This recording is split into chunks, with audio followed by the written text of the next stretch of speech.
Hey guys, welcome back to my channel. This week I'll show you the 3 most effective exercises for training your abs.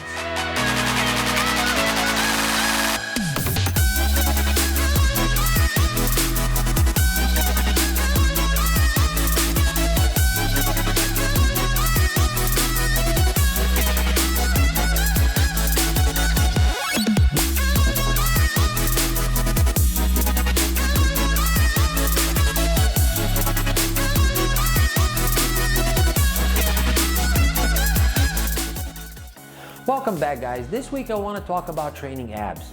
Training abs is extremely popular, but unfortunately there's way too much disinformation out there. So for this video I selected the 3 most effective exercises along with 3 general rules of training abs that you need to know. First off, your ab muscles are activated when performing most of the compound exercises out there.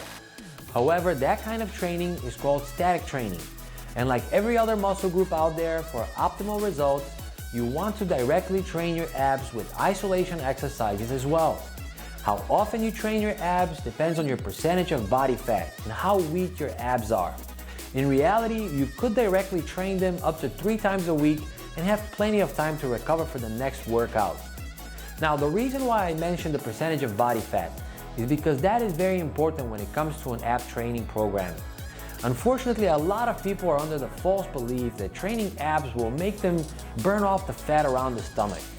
That couldn't be further from the truth, because where your body decides to store fat, it depends on your genes, and doing hundreds of crunches will not directly have an impact on your waist size any more than hundreds of wrist curls. That is why the saying goes that abs are made in the gym but revealed in the kitchen. And that is why I often say that if you're more than 15% body fat, excessive ab training will only lead to disappointment. Instead, what you need to do is lower the overall percentage of body fat, and that will reduce the fat around your waist.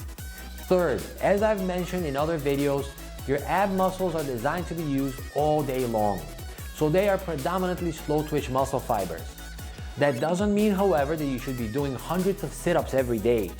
Instead, you should train them like you train every other muscle group in your body, meaning that for optimal results, you have to build up as much fast twitch muscle fiber as possible.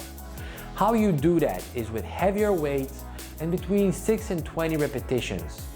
Be careful, however, because some of the exercises, while good from the standpoint of ability to add more weight, are not very good overall because they can hurt your back. A perfect example of this is the Russian twist. Usually performed with a kettlebell or a medicine ball, the Russian twist is bad enough for your lumbar spine without any weight. But when you start adding more weight, it gets even worse. So even if an exercise allows you to increase the weight, always consider the overall safety first. One final thing I'd like to mention before we get to the exercises is that your ab muscles will be activated during all of the exercises that I'm about to show you. The only difference being which part you focus on. For example, with any movement that requires the lifting of your legs towards your body, you will put more emphasis on the lower portion of the muscle. Alternatively, you will place more emphasis on the upper portion of the muscle with any flexion of your upper body towards your groin.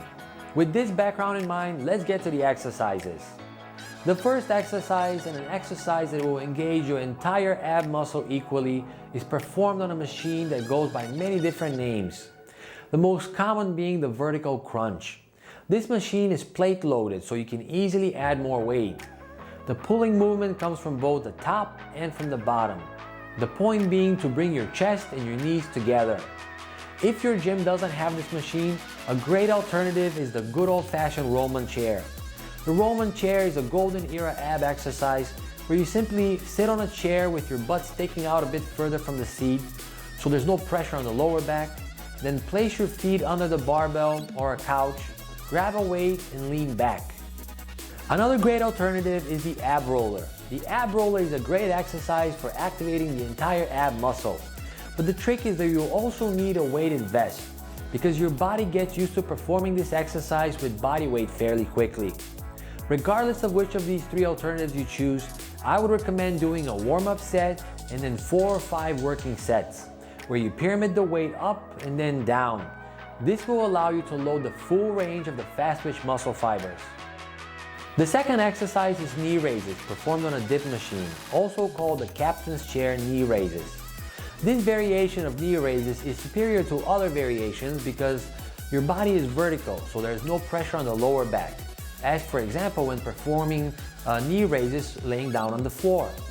Also, this variation doesn't include other muscles like your grip muscles, which are often used during the hanging knee raises. Finally, when it gets easy to perform this exercise with body weights, you can always grab a dumbbell or the medicine ball and squeeze it between your feet.